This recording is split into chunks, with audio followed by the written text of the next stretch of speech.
Group 16-এর তৃতীয় class নিয়ে আজ তোমাদের সামনে চলে এসেছি। এর আগে দুটো ক্লাস করিয়েছি, দুটো ক্লাস ভালোভাবে দেখবে, তারপর এই ক্লাসটা শুরু করবে। দেখো, প্রথমেই আমরা গতদিন যে অবধি পড়ানো হয়েছিল তারপর থেকে শুরু করব। হেডিং আছে হ্যালোজেনের সাথে বিক্রিয়া। দেখো, হ্যালোজেনের সাথে গ্রুপ 16-এর যে মৌলগুলো আছে তাদের বিক্রিয়ায় বিভিন্ন ধরনের হ্যালাইড তৈরি হয়, যেমন মোনোহ্যালাইড, ডাইহ্যালাইড, টেট্রাহ্যালাইড, হেক্সাহ্যালাইড। অর্থাৎ হ্যালাইডের সংখ্যার উপর ভিত্তি করে এরকম নামকরণ করা হয়েছে। কিন্তু এদের মধ্যে টেট্রাহ্যালাইড আর হেক্সাহ্যালাইড, এই দুই টাইপের হ্যালাইডগুলো কিন্তু পরীক্ষার জন্য খুবই গুরুত্বপূর্ণ। তো আমরা প্রথমেই পড়ে নেব টেট্রাহ্যালাইড, মানে যেখানে 4টে হ্যালাইড পরমাণু আছে। তোমরা প্রথমেই দেখতে পাচ্ছ আমরা সালফারের টেট্রাহ্যালাইডটা এখানে দেখাচ্ছি। সালফারের টেট্রাহ্যালাইড হচ্ছে SF4। ঠিক আছে, সালফারের সাথে 4টে হ্যালাইড আছে, এটা হচ্ছে সালফারের টেট্রাহ্যালাইড। তো এর কেন্দ্রীয় পরমাণু কোনটা? কেন্দ্রীয় পরমাণু সালফার। এর যদি আমরা সংকরায়ন বের করি, H = হাফ অফ সালফারের শেষ কক্ষে 6টা ইলেকট্রন আছে, তার সাথে 4টে একযোজী পরমাণু, তাহলে এটা আসছে 5। এখানে বন্ড পেয়ার কটা? বন্ড পেয়ার নিশ্চয়ই বুঝতে পারছো, 4টে। আর লোন পেয়ার কতগুলো? তাহলে 5-এর থেকে 4 বাদ দিলে 1 হয়। তাহলে SF4-এর গঠনটা কেমন হবে? তাহলে আমরা যদি দেখি, S হচ্ছে কেন্দ্রীয় পরমাণু, এখানে একটা মাত্র লোন পেয়ার আছে, সেই লোন পেয়ারটাকে আমরা এইভাবে দেখাচ্ছি। এদিকে একটা ফ্লুরিন, এদিকে একটা ফ্লুরিন, উপরে একটা ফ্লুরিন, আর নিচে একটা ফ্লুরিন। এই গঠনটার নাম হচ্ছে ত্রিকোণীয় দ্বিপিরামিডীয়। আর এই যে লোন পেয়ারের উপস্থিতির জন্য এর আকারের নাম হচ্ছে বিকৃত চতুস্তলকীয়। ঠিক আছে, বিকৃত চতুস্তলকীয়।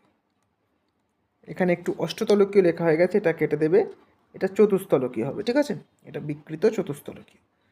আচ্ছা, আর এর আকারটা আর একটা নাম আছে, নামটা হচ্ছে সিস। ঠিক আছে, এর ইংলিশ নামটা হচ্ছে সিস। ঠিক আছে, বা ডিস্টর্টেড টেট্রাহেড্রো কিন্তু এদের বলে। আচ্ছা, SF4-এর যদি সংকরায়ন জানতে চাই, এই 5 যে সংখ্যাটা বেরিয়েছে এর মাধ্যমেই কিন্তু আমরা সংকরায়ন বের করতে পারি। এর সংকরায়ন হচ্ছে sp3d। অনেক সময় প্রশ্ন আসে SF4 যৌগে কেন্দ্রীয় পরমাণুর সংকরায়ন স্তর নির্ণয় করো, উত্তর হবে কি sp3d। তাহলে সংকরায়ন, গঠন, আকার এগুলো সব মনে রাখবে। চলো পরের পয়েন্টটা দেখে নিই।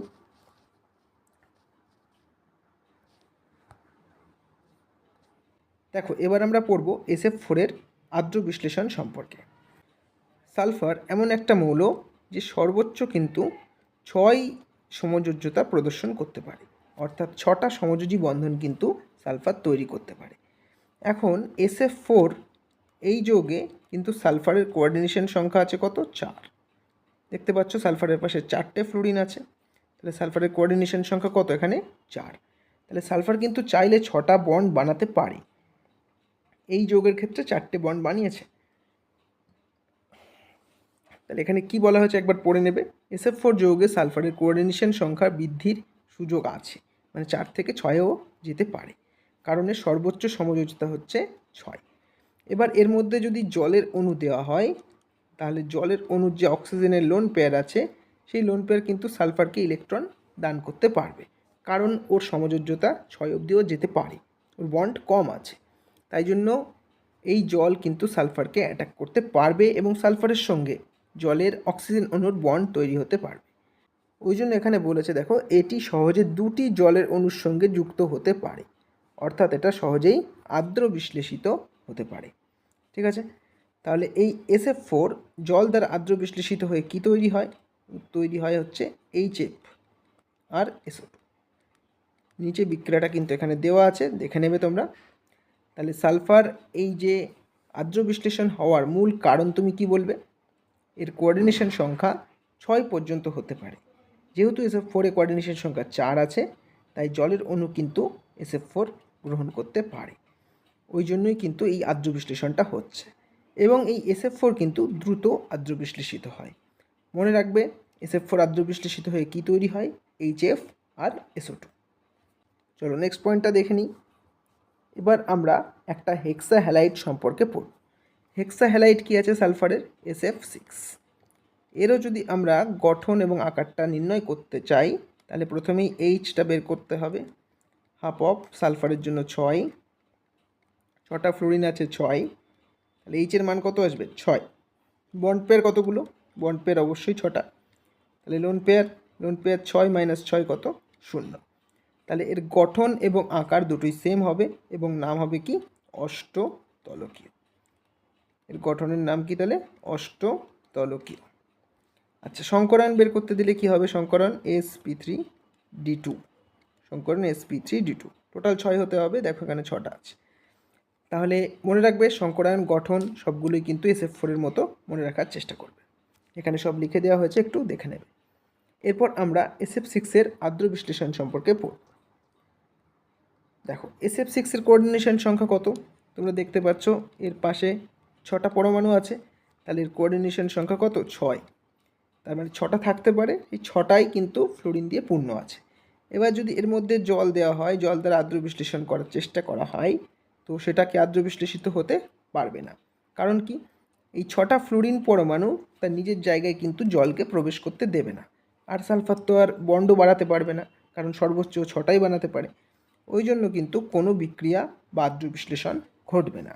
কি লেখা হয়েছে দেখো? SF6 অণুতে সালফারের কোঅর্ডিনেশন সংখ্যা বৃদ্ধির সুযোগ নেই, তাই এটি জল দ্বারা আক্রান্ত হয় না, অর্থাৎ আর্দ্র বিশ্লেষণ সহজে ঘটে না।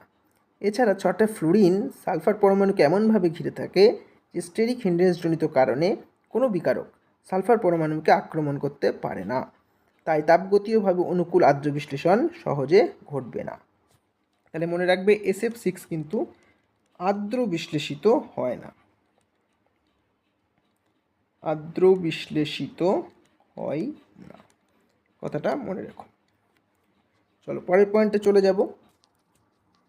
দেখো F2 সর্বাধিক শক্তিশালী জারক দ্রব্য, এই কারণে সালফারকে সর্বোচ্চ জারণ স্তর +6-এ জারিত করে, ফলে SF6 গঠিত হয়। ঠিক আছে, তার মানে কি বললাম? SF4 এর মধ্যে আমরা যদি F2 দিই তাহলে এ কী করে? এ সালফারের জারণ করে, সালফার 4 অবস্থায় থাকে, SF6 হয়ে গেলে সালফারের জারণ স্তর হয় 6। তাহলে F2 এখানে কি করছে? SF4 এর জারণ প্রক্রিয়ায় সাহায্য করছে, তাই F2 এখানে জারক দ্রব্য। ঠিক আছে, কিন্তু যদি একই প্রক্রিয়া SH4 এর সাথে হতো, এখানে H2 দেওয়া হলো, তাহলে SH6 হওয়ার কথা। একইভাবে হাইড্রোজেনও যদি জারণ প্রক্রিয়া করতে সাহায্য করে তবে, কিন্তু H2 একটা দুর্বল জারক পদার্থ, মানে H2 এই SH4কে SH6-এ নিয়ে যেতে পারে না, তাই এটা দুর্বল জারক দ্রব্য, দুর্বল জারক দ্রব্য। তাই জন্য কিন্তু SH6 বলে কিছু গঠিত হয় না। ঠিক আছে, তাহলে মনে রাখবে SF6 গঠিত হতে পারলেও SH6 বলে কিন্তু কিছু তৈরি হয় না। ঠিক আছে, এখানে লেখা আছে, একটু পড়ে নেবে। চলো পরের পয়েন্ট দেখে নিই। এবার আমরা অক্সিজেনের কিছু অস্বাভাবিক ধর্ম এবং তার কারণ সম্পর্কে জানব। দেখো এই গ্রুপে অক্সিজেন কিছু অস্বাভাবিক আচরণ দেখায়। এর কারণ হচ্ছে অক্সিজেনের আকারটা ছোট, এটা একটা কারণ। উচ্চ তড়িৎ ঋণাত্মকতা, এটাও কিন্তু একটা কারণ। এই তড়িৎ ঋণাত্মকতা খুব বেশি হয়, এই জন্যও অক্সিজেন কিছু অস্বাভাবিক ধর্ম দেখায়। এছাড়াও অক্সিজেনের আয়নন বিভবও কিন্তু যথেষ্ট বেশি, আয়নন বিভবও কিন্তু বেশি। তাছাড়াও অক্সিজেনের কোনো ফাঁকা ডি অরবিটাল নেই, ফাঁকা ডি অরবিটাল নেই।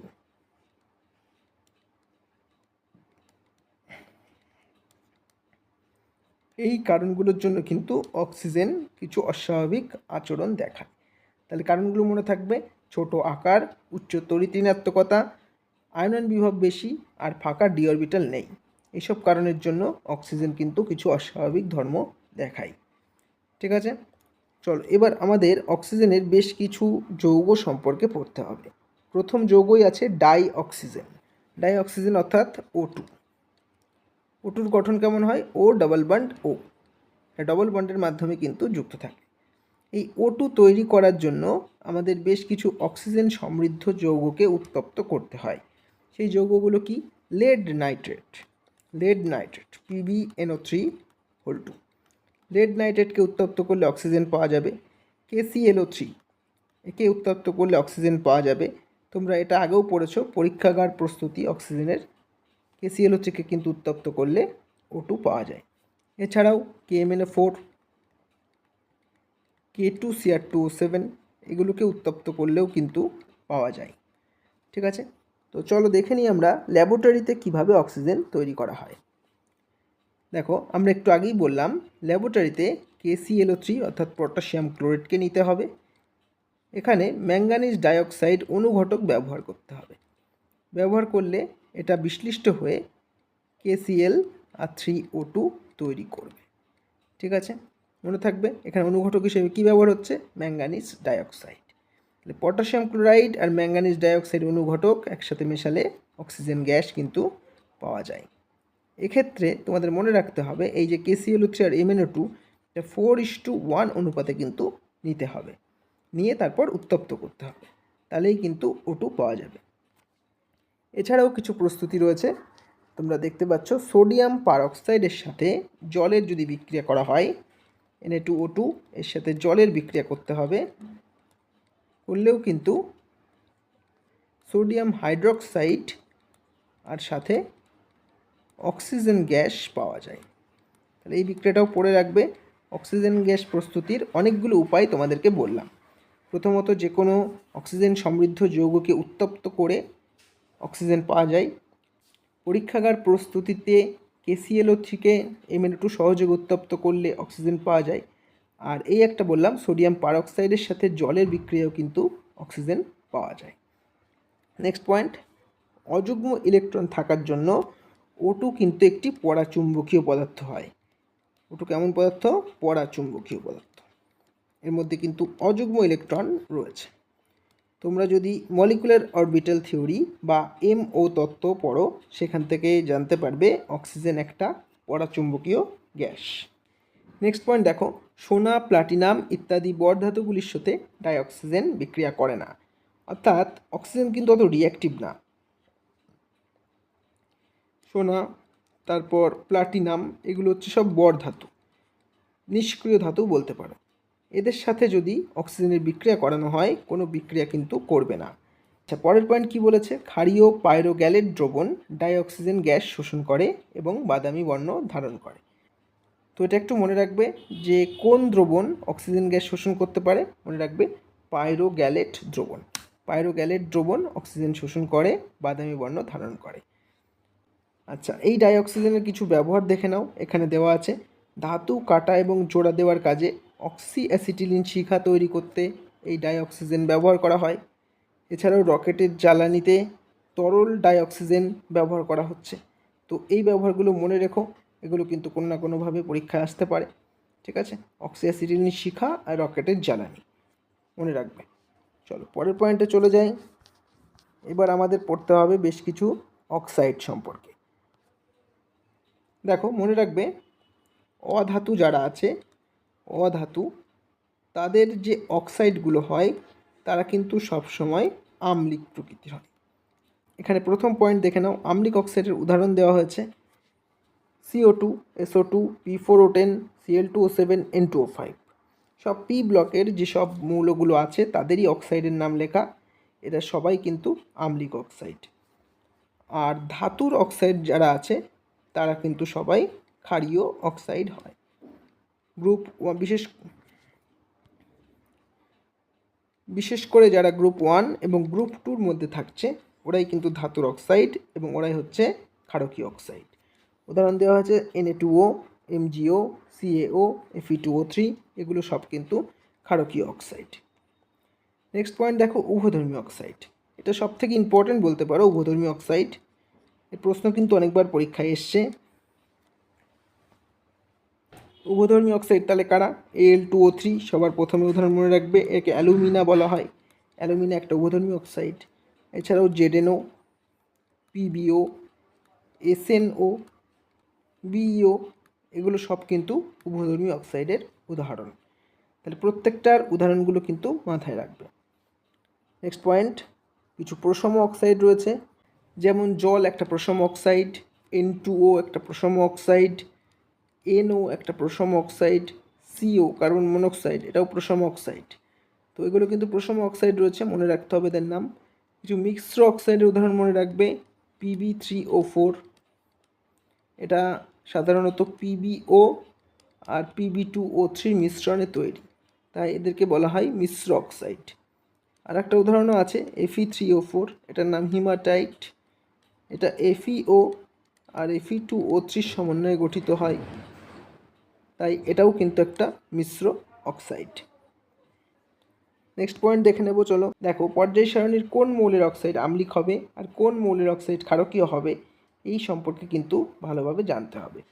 আমি আগেই বলেছি, ক্ষার ধাতু বা ক্ষারীয় মৃত্তিকা ধাতুর অক্সাইডগুলো ক্ষারীয় প্রকৃতির হয়, কিন্তু পি ব্লকের যেসব অধাতু রয়েছে তাদের অক্সাইড কিন্তু আম্লিক প্রকৃতির হয়।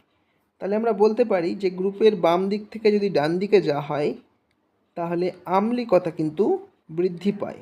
অক্সাইডের ক্ষেত্রে আম্লিকতা বৃদ্ধি পায়, কারণ এই দিকে গেলে অধাতব চরিত্র বাড়ছে, সেই কারণে কিন্তু আম্লিকতাও ধীরে ধীরে বাড়ছে। আর গ্রুপের উপর থেকে নিচের দিকে গেলে কিন্তু ক্ষারক্রিয়তা ধর্ম বৃদ্ধি পায়। যত ধাতব প্রবণতা বাড়বে তত তার ক্ষারকীয় ধর্ম কিন্তু বাড়বে। ঠিক আছে, তাহলে পর্যায় সারণীর বাম দিক থেকে ডান দিকে গেলে আম্লিকতা বৃদ্ধি, আর উপর থেকে নিচে গেলে ক্ষারকীয় ধর্ম বৃদ্ধি, মনে রাখবে। কিন্তু যদি ডি ব্লকের মৌলের অক্সাইড দেওয়া হয়, ধরে নাও তোমাদেরকে দেওয়া হলো V2O3, V2O5, ঠিক আছে, VO2, এরকম তিনটে অক্সাইড দেওয়া হলো, হচ্ছে ডি ব্লকের মৌলের অক্সাইড। যদি একই ধাতুর বিভিন্ন অক্সাইড দেওয়া হয় এবং তাদের আম্লিক চরিত্র নির্ধারণ করতে বলা হয়, তখন কিন্তু অবশ্যই ওই কেন্দ্রীয় পরমাণুর জারণ স্তর বের করতে শুরু করে দেবে। এখানে এই ভ্যানাডিয়ামের জারণ স্তর +4, এখানে জারণ স্তর হবে +5, এখানে জারণ স্তর হবে +3। তাহলে জারণ সংখ্যা বৃদ্ধির সাথে সাথে কিন্তু আম্লিক চরিত্র বেড়ে যাবে। তার মানে V2O5-এর জারণ স্তর বেশি, তাই এর আম্লিকতাও বেশি।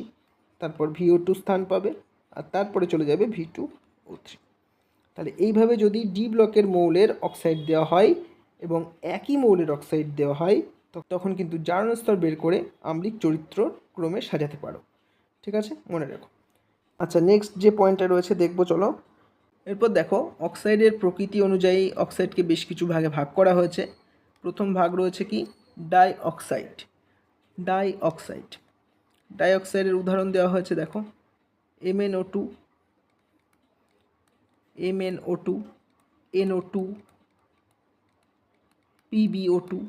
ঠিক আছে, কখনোই তোমরা এই সংখ্যা দেখে বিচার করবে না যে এটা ডাইঅক্সাইড। তোমরা কিভাবে বিচার করবে?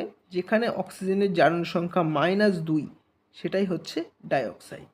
ঠিক আছে, পরেরটাই দেখো, সুপার অক্সাইড। এখানেও কিন্তু অক্সিজেন দুটো করে আছে, কিন্তু তাই বলে বলতে পারবে না যে এরা ডাইঅক্সাইড, কারণ এখানে অক্সিজেনের জারণ সংখ্যা -2 না।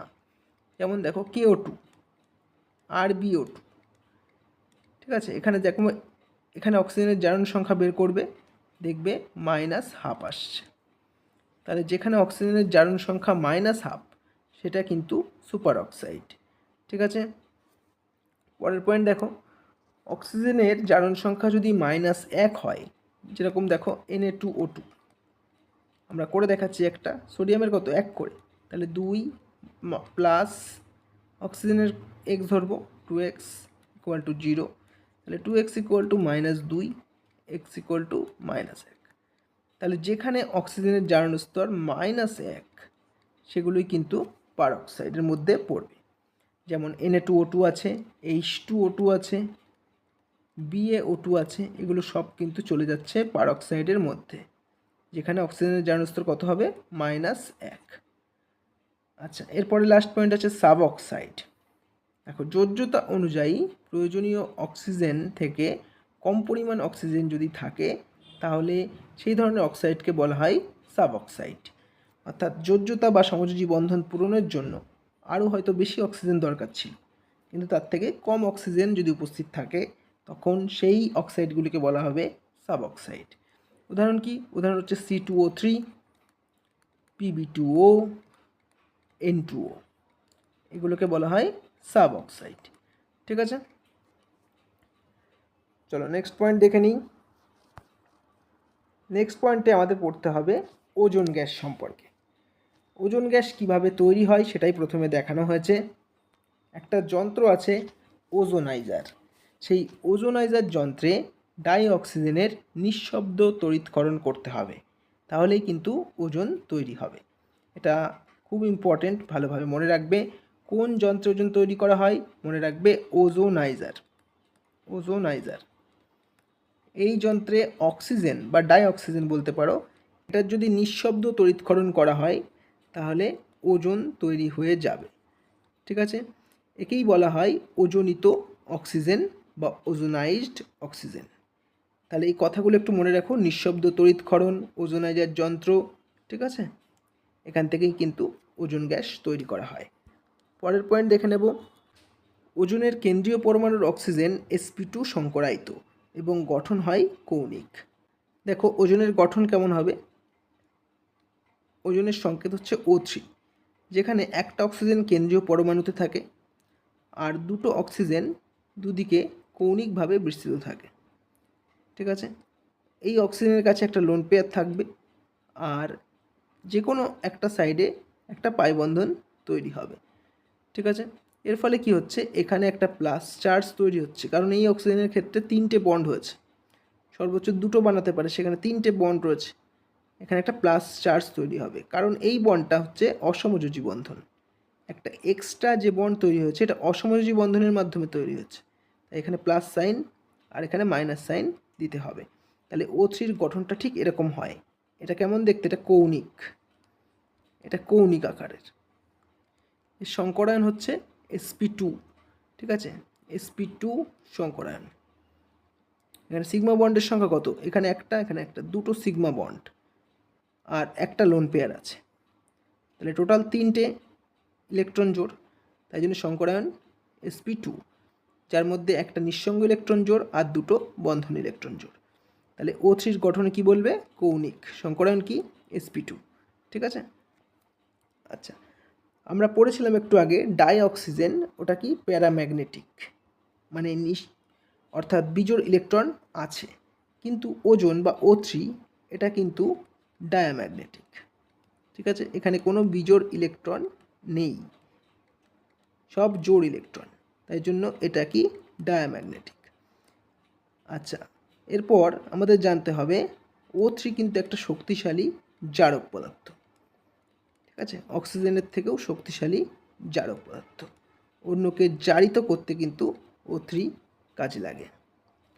নেক্সট পয়েন্ট দেখো, মার্কারি ওজোনের সংস্পর্শে এলে এটি ওজোন দ্বারা মার্কিউরাস অক্সাইডে জারিত হয়, যা মার্কারিতে দ্রবীভূত অবস্থায় থাকে। এর ফলে মার্কারি উজ্জ্বলতা নষ্ট হয়ে যায় এবং কাছে তাদের গতিশীলতা হারিয়ে কাচের গায়ে আটকে যায়। এই ঘটনাকে কি বলে? Trailing of mercury. অর্থাৎ কি বলা হয়েছে, দেখো মার্কারি এটা যদি ওজোনের সাথে মেশানো হয় তাহলে Hg2O অর্থাৎ মার্কিউরাস অক্সাইড তৈরি করে নেয়। এর ফলে কি হচ্ছে, এই যে মার্কারিটা রয়েছে এর উজ্জ্বলতাটা হারিয়ে ফেলে, কারণ এখন মার্কিউরাস অক্সাইড হয়ে গেছে, তাই জন্য Hgর যে উজ্জ্বলতা সেটা থাকবে না। উজ্জ্বলতা হারিয়ে গিয়ে এই যে পদার্থটা তৈরি হলো, এই পদার্থটা কি হয়, কাচের গায়ে আটকে যায়, মার্কারি আর চলতে পারে না, কাচের গায়ে আটকে থাকে। এই ঘটনাকে কি বলা হয়? Trailing of mercury. Trailing of mercury. মনে রাখবে ওজোন গ্যাস শনাক্তকরণে কিন্তু এই মার্কারি ধাতুটি ব্যবহার করা হয়। ঠিক আছে, নেক্সট পয়েন্ট, ওজোনের হালকা বিরঞ্জন ক্ষমতা রয়েছে, মানে বিভিন্ন রঙিন পদার্থকে কী করে, এরা বিরঞ্জিত করে দেয়। তো কাকে কাকে বিরঞ্জন করতে পারে? উদ্ভিজ্জ নীল, হাতির দাঁত, লিটমাস, সিল্ক, উল ইত্যাদি কিন্তু ওজোন দ্বারা বিরঞ্জিত হতে পারে। ওজোনের বিরঞ্জন ধর্মটা সম্পূর্ণ কিন্তু একটা জারণ ঘটনা। ঠিক আছে, এটা একটা জারণ প্রক্রিয়া। এই জারণ প্রক্রিয়ার মাধ্যমেই কিন্তু ওজন যে কোনো দ্রব্যকে বিরঞ্জিত করতে পারে, কিন্তু প্রবণতাটা অনেকটাই কম। ওই জন্য বলেছে হালকা বিরঞ্জন ক্ষমতা আছে, ক্ষমতাটা অনেকটাই কম। কিন্তু মনে রাখবে জারণ প্রক্রিয়ার মাধ্যমে কিন্তু এই বিরঞ্জনটা হয়। আচ্ছা, নেক্সট পয়েন্ট আছে দেখো, ওজন জলে দ্রবীভূত হতে পারে না, অর্থাৎ জলে কখনোই ওজন গ্যাস মিশবে না, এটা তারপিন তেলে শোষিত হয়। বা কিছু জৈব দ্রাবক আছে যেমন CCl4, ঠিক আছে, CCl4এও কিন্তু ওজন দ্রবীভূত হতে পারে। আর আর এখানে তো লেখাই আছে তারপিন তেলেও কিন্তু ওজন দ্রবীভূত হয়। ঠিক আছে, তারপিন তেল মনে রাখবে এগুলো, কিন্তু জলে কখনোই কিন্তু দ্রবীভূত হবে না। নেক্সট পয়েন্ট দেখো, বিভিন্ন ধাতু, অধাতু, ধাতুকল্প, পারক্সাইড ইত্যাদির সাথে ওজনের বিক্রিয়ায় অক্সিজেন গ্যাস নির্গত হয়। অর্থাৎ ধরো একটা যৌগ, এটা ধাতু হতে পারে, অধাতু হতে পারে, ধাতুকল্প হতে পারে বা পারক্সাইড হতে পারে। এর সাথে ওজনকে বিক্রিয়া করালে সবসময় কিন্তু অক্সিজেন গ্যাস নির্গত সে করবেই। তাহলে তোমাদের প্রশ্ন আসতে পারে যে ধাতুর সাথে ওজনের বিক্রিয়ায় কোন গ্যাস নির্গত হয়? মনে রাখবে অক্সিজেন গ্যাস। ঠিক আছে, এই যে অক্সিজেন গ্যাস নির্গত হচ্ছে, এটা দুটো ক্ষেত্রে সম্ভব হয় না। একটা হচ্ছে SO2, SO2-র সাথে যখন ওজনের বিক্রিয়া করানো হবে তখন O3 নির্গত হবে না। আর SnCl2, SnCl2-র সাথে যখন ওজন বিক্রিয়া করানো হবে তখনও কিন্তু কোনো অক্সিজেন গ্যাস নির্গত হবে না। তাহলে মনে রাখো এই কথাগুলো, ধাতু, অধাতু, ধাতুকল্প, পারক্সাইড সবার সাথে বিক্রিয়ায় কিন্তু অক্সিজেন গ্যাস নির্গত হয়, কিন্তু এই দুটো মাত্র কেস SO2 আর SnCl2, এই দুটো প্রক্রিয়ায় কোনো অক্সিজেন গ্যাস নির্গত হবে না। নেক্সট পয়েন্ট দেখো, ওজন ফেরাসকে অর্থাৎ Fe2+কে ফেরিক লবণে কিন্তু জারিত করতে পারে। নাইট্রাইটকে কিসে করবে? নাইট্রেটে পরিণত করবে। সালফাইডকে সালফেটে রূপান্তরিত করতে পারে। আয়োডাইডকে আয়োডিনে রূপান্তরিত করতে পারে। স্ট্যানাস ক্লোরাইডকে কিন্তু স্ট্যানিক ক্লোরাইডে, আর ম্যাঙ্গানেটকে পারম্যাঙ্গানেটে জারিত করতে পারে। প্রত্যেকটা ইম্পর্ট্যান্ট, ভালো করে দেখবে, এখান থেকে কিন্তু প্রশ্ন আসতে পারে। ওজন গ্যাসের যে জারণ ধর্ম আছে সেটাই কিন্তু এগুলোর মাধ্যমে প্রমাণ হচ্ছে। বিভিন্ন কম জারণ স্তর বিশিষ্ট যৌগকে বেশি জারণ স্তর বিশিষ্ট যৌগে জারিত করতে ওজন কিন্তু সাহায্য করছে। ঠিক আছে, তাহলে ওজন একটা শক্তিশালী জারক পদার্থ। এবার এই যে আমরা এই পর্যন্ত পড়লাম, এরপর কিন্তু আমরা বেশ কিছু কোশ্চেন প্র্যাকটিস করব। ঠিক আছে, তোমরা প্রথম কোশ্চেনটা দেখতে পাচ্ছ স্ক্রিনে, উত্তর দেওয়ার চেষ্টা করবে। ওজন গ্যাস শনাক্তকরণে কোন ধাতু ব্যবহার করা হয়? Hg, Mg, Ag নাকি কোনোটিই নয়? একদম সহজ প্রশ্ন। ওজন গ্যাস শনাক্তকরণে ব্যবহার হয় মার্কারি। মার্কারি, এই ঘটনাটাকে কি বললাম? ট্রেইলিং অফ মার্কারি, যা ওজন গ্যাস শনাক্তকরণে কিন্তু প্রয়োজনীয়। ঠিক আছে, নেক্সট প্রশ্ন, কোশ্চেন নম্বর 2, পরীক্ষাগারে ওজন প্রস্তুত করা হয় কিসের মাধ্যমে? অপশান 4টে দেখতে পাচ্ছ।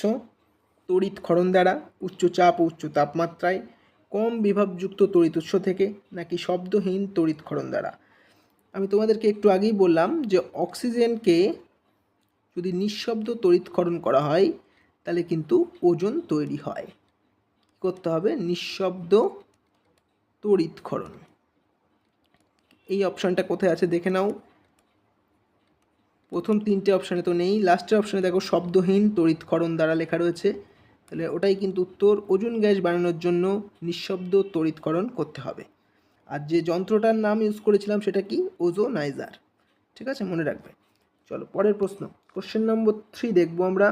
আম্লিক স্ট্যানাস ক্লোরাইড স্ট্যানিক ক্লোরাইডে পরিণত হবে কোন গ্যাসের প্রভাবে? জাস্ট কিছুক্ষণ আগে পড়ালাম, ওজন একটা ভালো জারক পদার্থ। এই স্ট্যানাসকে অর্থাৎ Sn2+কে Sn4+ কিন্তু নিয়ে যেতে পারে। এর জন্য কী লাগবে তাহলে? ওজন গ্যাসের সাহায্য লাগবে। সঠিক উত্তর option number B. Option number B সঠিক উত্তর। চলো নেক্সট প্রশ্ন, কোশ্চেন নম্বর 4, নিম্নলিখিত জারণ প্রক্রিয়ার মধ্যে কোন ক্ষেত্রে ওজন থেকে অক্সিজেন উৎপন্ন হয় না? আমি বলেছি বিভিন্ন জারণ প্রক্রিয়ায় কিন্তু অক্সিজেন থেকে ওজন তৈরি হয়। ধাতুর সাথে, অধাতুর সাথে, ধাতুকল্পের সাথে, পারক্সাইডের সাথে বিক্রিয়ায় কিন্তু ওজন অক্সিজেন গ্যাস তৈরি করে, কিন্তু দুটো ক্ষেত্রে করতে পারে না। একটা হচ্ছে SO2 আর একটা হচ্ছে SnCl2। এখানে কিন্তু এরা অক্সিজেন তৈরি করতে পারে না। তাহলে দেখো এই দুটোর মধ্যে কোনটা অপশান আছে? SnCl2 আছে, সঠিক উত্তর ডি হবে। তাহলে SnCl2 সাথে বিক্রিয়ায় অক্সিজেন তৈরি হয় না। চলো পরের প্রশ্ন 5 নম্বর দেখে নেব। আম্লিক FeSO4 দ্রবণে O3 চালনা করলে কোন গ্যাস উৎপন্ন হবে? দেখো এরকম প্রশ্ন যখনই আসবে মনে রাখবে কোনো ধরনের দ্রবণে O3 চালনা করলে সবসময় কিন্তু O2 গ্যাস উৎপন্ন হবে। সঠিক উত্তর সি। শুধু ব্যতিক্রম হিসেবে মনে রাখবে SnCl2 আর SO2, এরা ছাড়া কিন্তু সবাই অক্সিজেন গ্যাস তৈরি করতে পারবে। নেক্সট প্রশ্ন কোশ্চেন নম্বর 6 দেখব। কোনটি আর্দ্র বিশ্লেষিত হয় না? প্রথম দিকে পড়িয়েছি আজকের ক্লাসের, আর্দ্র বিশ্লেষিত হতে পারে না হচ্ছে SF6।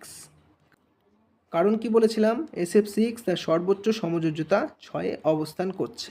সালফারের চারপাশে 6টা ফ্লুরিন আছে, যেটা জলের অক্সিজেন পরমাণুকে সালফারে কিন্তু অ্যাটাক করতে দেয় না। তাই জন্য SF6 আর আর্দ্র বিশ্লেষিত হতে পারে না। সঠিক উত্তর অপশন নাম্বার বি। নেক্সট প্রশ্ন কোশ্চেন নম্বর 7। সালফার +4+6 জারণ অবস্থা প্রদর্শন করলেও অক্সিজেন করে না কেন? দেখো সালফার এবং অক্সিজেন +4+6 জারণ স্তর প্রদর্শন করতে পারে, কিন্তু অক্সিজেন সেটা পারে না। অক্সিজেনের সেই ব্যতিক্রমী চরিত্রটা কিন্তু আছে। কারণগুলো আমরা বলে দিয়েছিলাম। অক্সিজেনের অস্বাভাবিক কারণের 4-5টা পয়েন্ট আমি তোমাদেরকে আগেই আলোচনা করেছি। এখানে উত্তর হবে সালফারের ডি কক্ষক আছে কিন্তু অক্সিজেনের ডি কক্ষক নেই, সেই জন্যই কিন্তু অক্সিজেন +4 আর +6 প্রদর্শন করতে পারে না। তাহলে সঠিক উত্তর অপশন নম্বর সি, অক্সিজেনের ডি উপকক্ষের অভাব, যার জন্য এরা +4 আর +6 জারণ স্তর দেখাতে পারে না। চলো পরের প্রশ্ন কোশ্চেন নম্বর 8। একটি মিশ্র অক্সাইডের উদাহরণ দাও। মিশ্র অক্সাইড দুটো পড়েছি আমরা, একটা হচ্ছে Fe3O4 আর একটা হচ্ছে Pb3O4। দেখো কোনটা অপশানে আছে? অপশানে আছে Fe3O4, এ দাগ। তাহলে এ দাগ সঠিক উত্তর। নেক্সট প্রশ্ন দেখব কোশ্চেন নম্বর 9। কোন অক্সাইডটি ক্ষারীয় প্রকৃতির? আমি বলেছি ক্ষারীয় মৃত্তিকা ধাতু আর ক্ষার ধাতু এদের যে অক্সাইডগুলো হবে সেগুলো কিন্তু ক্ষারীয় প্রকৃতির হবে। তাহলে কোনটা ক্ষারীয় মৃত্তিকা ধাতু বা ক্ষার ধাতুর? দেখো জিঙ্ক তো নয়, জিঙ্ক হচ্ছে উভধর্মী, Al2O3 উভধর্মী। আর্সেনিক পি ব্লকের ধাতুকল্পের অক্সাইড, তাহলে এটাও নয়। তাহলে ক্ষারীয় কোনটা? পটাশিয়াম। পটাশিয়াম হচ্ছে ক্ষার ধাতুর অক্সাইড। তাহলে ক্ষার ধাতু আর ক্ষারীয় মৃত্তিকা ধাতুর অক্সাইড হচ্ছে ক্ষারীয় প্রকৃতির। ঠিক আছে, ক্ষার ধাতুর অক্সাইড ক্ষারীয়, লিখে দিলাম K2O উত্তর। চলো পরের প্রশ্ন কোশ্চেন নম্বর 10। গ্রুপ 16 মৌলগুলির টেট্রাহ্যালাইডের সংকরায়ন অবস্থা হলো। টেট্রাহ্যালাইড লিখে নাও একটা, SF4 হচ্ছে টেট্রাহ্যালাইড। এর সংকরায়ন আমরা বের করে দেখব। H = হাফ অফ, সালফারের জন্য 6, 4টে ফ্লোরিনের 4, তাহলে কত হচ্ছে 5। 5 মানে sp3d, 3 আর 1 4 আর 1 5। তাহলে সঠিক উত্তর কোনটা? Option number B, sp3d। Next প্রশ্ন কোশ্চেন নম্বর 11 দেখব। ওজনের বিরঞ্জন ধর্মের কারণ হলো। দেখো এটাও আমরা একটু আগেই পড়ালাম। ওজনের বিরঞ্জন ধর্মের কারণ কি? জারণ প্রক্রিয়া, জারণের কারণে কিন্তু ওজন অন্য কোনো দ্রব্যকে বিরঞ্জিত করতে পারে। সঠিক উত্তর এ দাগ। নেক্সট প্রশ্ন কোশ্চেন নম্বর 12। নিচের কোনটি সবচেয়ে আম্লিক অক্সাইড? দেখো আম্লিক অক্সাইড কোনটা? যত অধাতুর অক্সাইড হবে তত সে আম্লিক অক্সাইড হবে। অপশানগুলো দেখো, সালফার আছে, ক্লোরিন আছে, ফসফরাস আছে, সবগুলোই কিন্তু অধাতু। তাহলে এবার আমরা কি করে চেক করব? আমরা পারবো হচ্ছে পর্যায় সারণীর বাম দিক থেকে ডান দিকে গেলে কিন্তু আম্লিক অক্সাইডের পরিমাণ বৃদ্ধি পায়। তাহলে যত বাম দিক থেকে ডান দিকে যাব তত সে আম্লিক অক্সাইড হবে, আর যত উপর থেকে নিচে যাব তত সে কেমন অক্সাইড হবে? ক্ষারীয়, তত তেমন ক্ষারীয় অক্সাইড হবে। তাহলে আমরা এখানে দেখতে পাচ্ছি সালফারের অক্সাইড আছে, ক্লোরিনের অক্সাইড আছে, আর ফসফরাসের অক্সাইড আছে। ফসফরাস হচ্ছে 15 নম্বর, সালফার 16 নম্বর গ্রুপ, আর ক্লোরিন হচ্ছে 17 নম্বর গ্রুপ। তাহলে কোনটা সব থেকে ডান দিকে আছে? সব থেকে ডান দিকে আছে ক্লোরিন। তাহলে ক্লোরিনের যে অক্সাইড সেটা কিন্তু আম্লিক অক্সাইড, অপশান বি সঠিক উত্তর। ঠিক আছে, সবচেয়ে আম্লিক অক্সাইড Cl2O7। নেক্সট প্রশ্নে চলে যাব কোশ্চেন নম্বর 13। নিম্নলিখিত কোনটি ওজন দ্বারা জারিত হয়? যখন আমরা ওজন পড়ছিলাম তখন কিন্তু শেষ পয়েন্টে বলেছিলাম যে ম্যাঙ্গানেটকে কিন্তু পার ম্যাঙ্গানেটে জারিত করতে পারে ওজন গ্যাস। তাহলে কোনটা জারিত হবে? উত্তর হবে বি দা KMnO4। তো দেখো আজকে এই প্রশ্নগুলোই তোমাদের জন্য ছিল। আমরা যেটুকু পড়িয়েছি তার থেকে যতগুলো প্রশ্ন হতে পারে মোটামুটি আমি করিয়ে দিলাম, এগুলো ভালোভাবে প্র্যাকটিস করো। তো চলো আজকের ক্লাস এখানে শেষ করব। পরের দিন এরপর থেকে ক্লাস দেওয়ার চেষ্টা করব। তো চলো আজকের ক্লাস এখানে শেষ করলাম। সবাই ভালো থেকো, সুস্থ থেকো। Thank you.